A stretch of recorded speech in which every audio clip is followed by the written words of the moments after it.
चलो बेटा, हम लोग शुरू करेंगे क्लास 11th का फर्स्ट चैप्टर है हमारा सेट्स। चैप्टर 1 है हमारा ये। ठीक है, पहले हम सारी थ्योरी कंप्लीट करेंगे। उसके बाद एनसीईआरटी पे आएंगे और फिर उनके क्वेश्चंस करेंगे। ठीक है, तो ये पार्ट्स में रहेगा। अभी तो ये पहले मैं आपको थ्योरी बताऊंगा पूरी आज। ठीक है, तो एक एक करके पहले हम बताते हैं सेट होता क्या है। ठीक है, उसके बारे में पता होना चाहिए सेट होता क्या है। तो एक तरीके से कलेक्शन होता है। सेट्स जो है वो क्या है? Collection of objects. सेट क्या है? एक तरीके से एक कलेक्शन है ऑब्जेक्ट्स का। अब वो ऑब्जेक्ट्स क्या होते हैं? वेल डिफाइंड हो सकते हैं, वेल डिफाइंड ऑब्जेक्ट होने चाहिए, तब उसको आप सेट्स बोलते हो। ठीक है, वेल डिफाइंड क्या होता है और डिफाइंड क्या होता है, पहले मैं कुछ एग्जांपल दूंगा तब आप समझेंगे। देखो, सेट, मैं कुछ एग्जांपल लेता हूं। जैसे वेल डिफाइंड क्या होता है, मैं कहूँ collection of reverse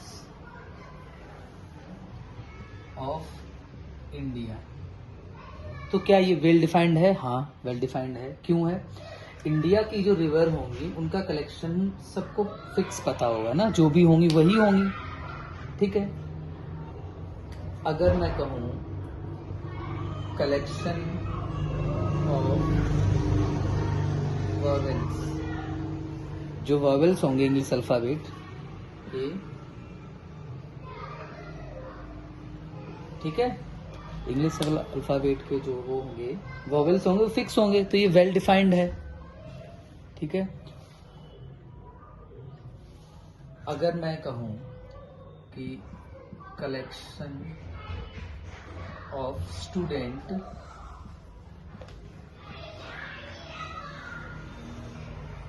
who got 90% marks, जो आपकी क्लास के बच्चे हैं उनमें कलेक्शन अगर उन बच्चों का बनाया जाए, एक सेट बनाया जाए जिनके 90% मार्क्स आए हैं या उससे अबव आए हैं, तो वो एक वेल डिफाइंड होगा। इनको बोलते हैं सेट्स। ऑब्जेक्ट्स अगर वेल डिफाइंड है तो उसको सेट्स बोलते हैं। ठीक है, अब आती है वेल डिफाइंड कौन से नहीं होते हैं। वेल डिफाइंड कौन से नहीं होते, एक दो एग्जांपल देते हैं, उससे समझना आप।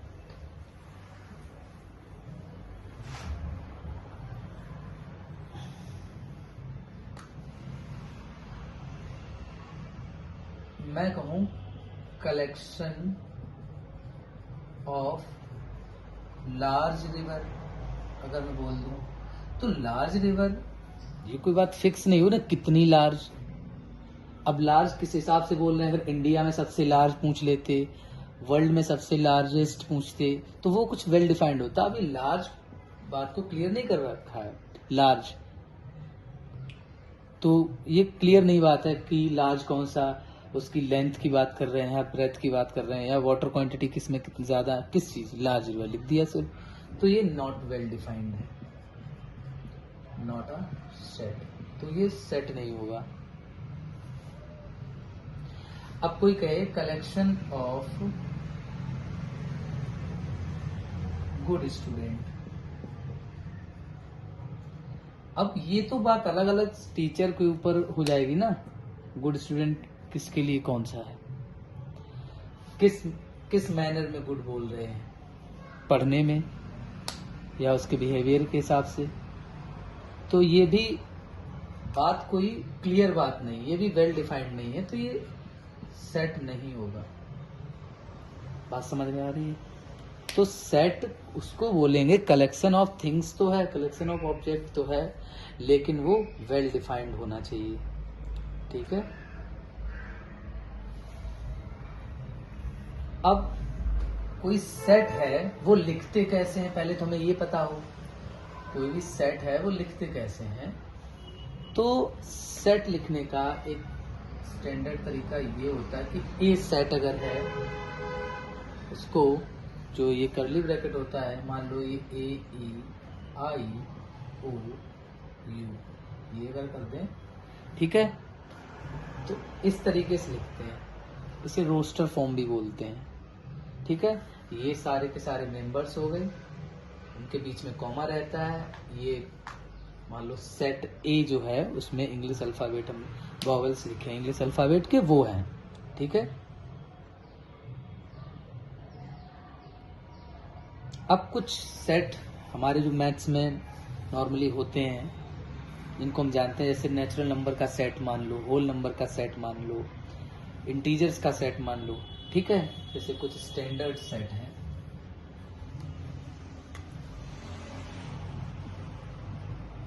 स्टैंडर्ड सेट जो है वो ये है,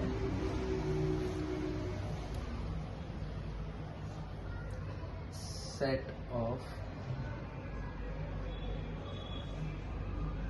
नेचुरल नंबर्स, ठीक है। सेट ऑफ नेचुरल नंबर की अगर हम बात करें तो n से रिप्रेजेंट करेंगे, ठीक है, 1 2 3 4 एक्सेट्रा, ठीक है। अगर मैं होल नंबर की बात करूं, होल नंबर, ठीक है, तो क्या कहोगे, 0 1 2 3, ये होल नंबर है। अगर इंटीजर की बात करें तो बहुत लोग इंटीजर i से रिप्रेजेंट करते हैं, z से भी रिप्रेजेंट करते हैं बहुत लोग, तो क्या कहोगे, इधर कुछ रहे होंगे, -3 -2 -1 0 1 2 3 ऐसे। अच्छा, मैंने इधर क्यों लिखा, ये इधर इनफाइनाइट से आया हुआ ना, माइनस इनफाइनाइट से, फिर 0 बीच में पड़ा हुआ, फिर 1 2 3, ठीक है। तो कोई भी ये ध्यान रखना है, कभी कभी ऐसा लिखा मिल जाता है, कभी कभी ऐसा लिखा मिल जाता है, तो आप समझ जाना, ठीक है। अब रेशनल नंबर्स का भी सेट हो सकता है, तो रेशनल नंबर में इंटीजर भी इंक्लूड हो जाते हैं, फ्रैक्शनल वैल्यू भी इंक्लूड हो जाती हैं, स्टैंडर्ड सेट में ही आएंगे वो भी रेशनल नंबर अगर हैं, ठीक है। रेशनल नंबर का अगर सेट देख लें, अगर सेट ऑफ रेशनल नंबर, तो वो होगा चलो P/Q जैसा लिख लें, तो क्योंकि ऐसे ही रिप्रेजेंट किया जाता है, तो मान लो -2 0 2/3, ठीक है, 7/5, ये सब क्या है, रेशनल नंबर, ठीक है। और भी हो जाएंगे, इरेशनल नंबर भी जानते हो, तो उसमें जैसे रूट वाली वैल्यू है, पाई है, ई है, एक्सपोनेंट वाला ई, एक्सपोनेंशियल पढ़ा होगा आपने उसमें, ठीक है। रियल नंबर्स, अगर रियल नंबर बोल रहे तो ध्यान रखना, देखो रियल नंबर होगा तो उसमें रैशनल और इरेशनल दोनों ही वैल्यू आ जाएंगे, ठीक है। रैशनल और अगर पॉजिटिव इंटीजर बोल दे तो देखना, पॉजिटिव इंटीजर अगर आ जाए तो ऐसे लिख देना, या फिर ऐसे लिख देना, ये पॉजिटिव इंटीजर है, ठीक है। पॉजिटिव रियल नंबर भी आ जाता है कभी कभार, नेगेटिव रियल नंबर भी आ जाता है, इन सब चीजों का ध्यान रखेंगे, ठीक है। अब कुछ सिंबल्स बताते हैं, कुछ सिंबल्स स्टैंडर्ड होते हैं जो यूज होते हैं, वो हमें पता होने चाहिए इसमें। तो सिंबल्स ऐसे हैं, एक पहला सिंबल ये है,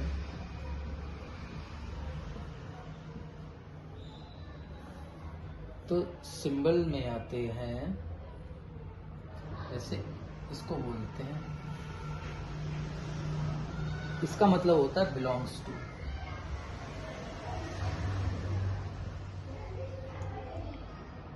जैसे मैं लिखता हूं एक सेट AEIOU,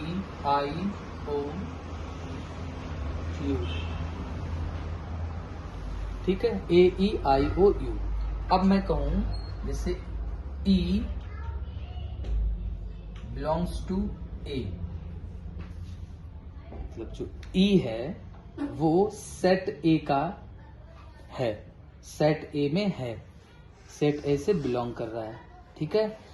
ऐसे ही मैं लिख सकता हूं A belongs to capital A, i belongs to capital A, o belongs to capital A और u belongs to capital A, ये है।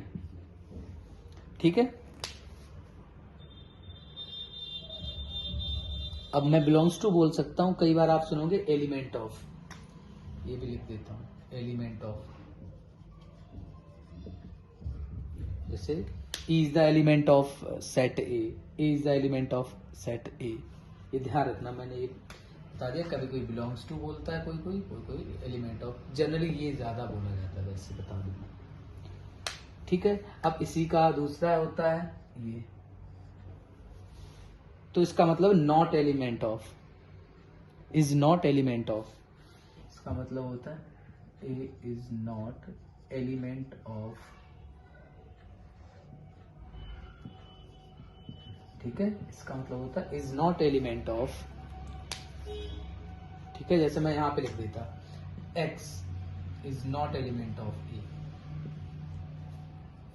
y is not element of A, ये है। ठीक है, ये हो गया, दो हो गए, दो सिंबल हो गए, और सिंबल देखो कुछ ऐसा लिखा होगा, इसका मतलब होता है सच दैट। अगर ये लिखा मिल जाए, इसका मतलब होता है फॉर ऑल वैल्यूज ऑफ। ठीक है, ये कुछ है, आगे आएंगे। अब आती है बात सेट का रिप्रेजेंटेशन कैसे होता है। तो मैंने पहले भी बताया था, दो तरीके का होता है, रिप्रेजेंटेशन ऑफ अ सेट। तो सेट दो तरीके के होते हैं, पहला क्या होता है रोस्टर फॉर्म,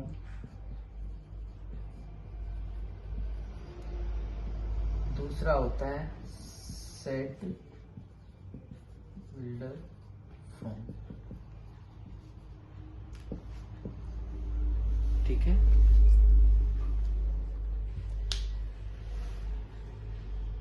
दोनों में ब्रैकेट तो करली ही यूज होगा, ये तो जान लो। ठीक है,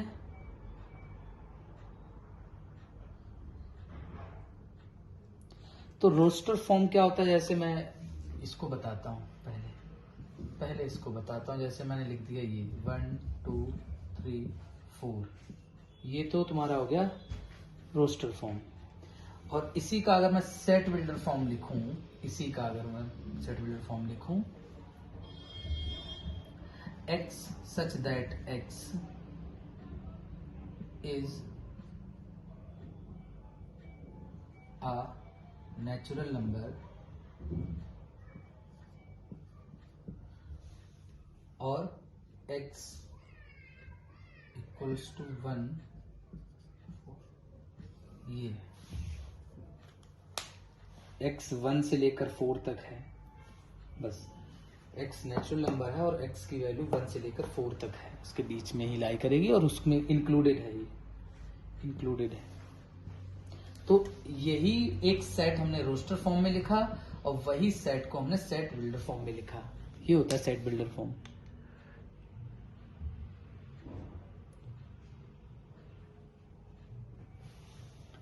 ठीक है, और ये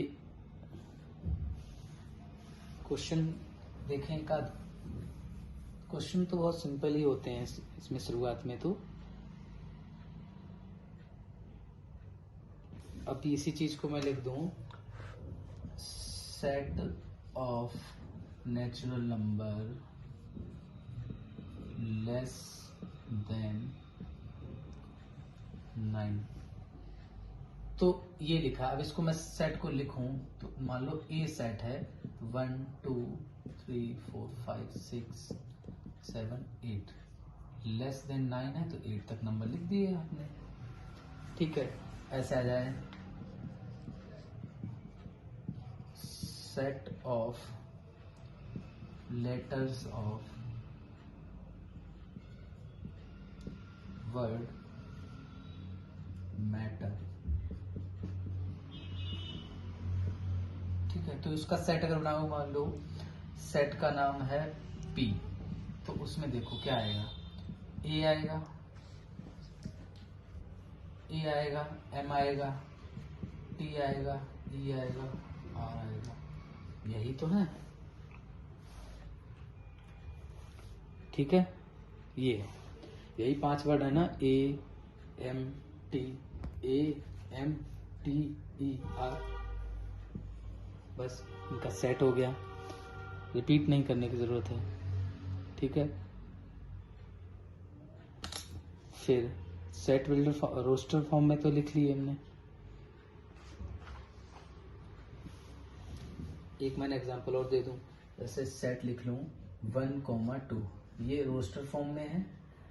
सेट बिल्डर फॉर्म में लिख दूं अगर मैं, सेट बिल्डर तो कहेंगे x such that x is less than है कौन सा नेचुरल नंबर लिख दो, x is the natural number less than 2।